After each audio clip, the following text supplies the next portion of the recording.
반짝이는 눈빛 눈이 부셔 매일 날 감싸주는 손길.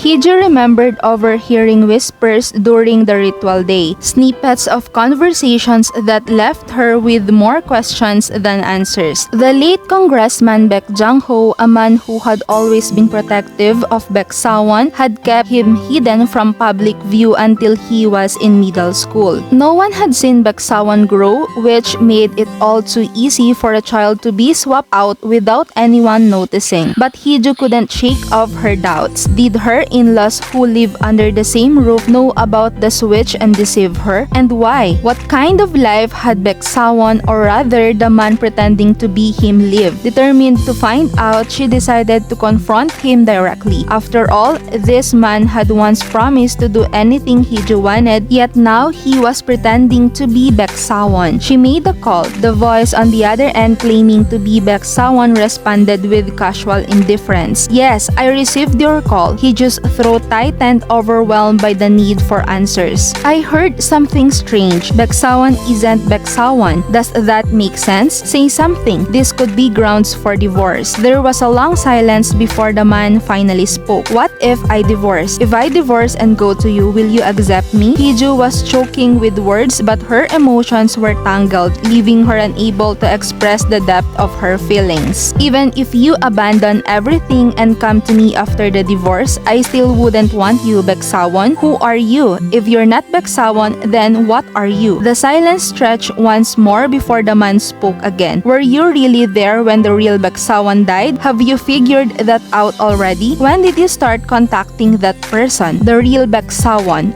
the one who distorted the voice. Were you threatened by him? No, I told you no. Hee-ju replied, her voice shaky. Baek Sa Eon, or the man who had claimed to be him, spoke again, his tone darkening. Baek Sa Eon is a dangerous person. You shouldn't get involved with him. Did you ever see his face? How could I? Hee-ju asked, her voice tinged with confusion and fear. Listen carefully, the man said, his voice almost a whisper. The real Baek Sa Eon is very dangerous. Yes, I was there when he died. He drowned and I just watched. Stop it, Hee-ju pleaded, her heart pounding. The man's voice softened as he continued, as if caught in the grip of a memory that haunted him for 2 decades. The call ended abruptly, leaving Hee-ju in a storm of confusion and disbelief. 20 years ago, a nameless boy had lived with his fisherman father in a dilapidated hut by a fishing spot. He followed his father to the fishing area where only one customer was present, Congressman Baek Jang-ho, the real Baek Sa Eon's grandfather. That day, Baek Jang-ho brought his 9th grade grandson along. This is my grandson. I'll drive the boat, so just give me one, he had said. The boy's father handed over a small boat without a word. Later, the two men took the boat to the middle of the lake, where they dropped a large bag into the riverbed and it sank out of sight, never to resurface. Baek Jang-ho returned to that spot many times, each time disposing of similar bags. One night, the boy was awakened by splashing sounds. Rushing to the scene, he found Congressman Baek Jang-ho fishing with his bare hands while his grandson struggled in the water. Without hesitation, Baek Jang-ho shoved his grandson back into the lake, muttering, "Don't interfere. I have to end this monster here." A moment later, the splashing stopped. Baek Jang-ho looked at his grandson's lifeless body flowing down the current and said, "You shouldn't have been born. You were a cat at first. Do you know what was in the bag I threw away? It was a person. He used to put animals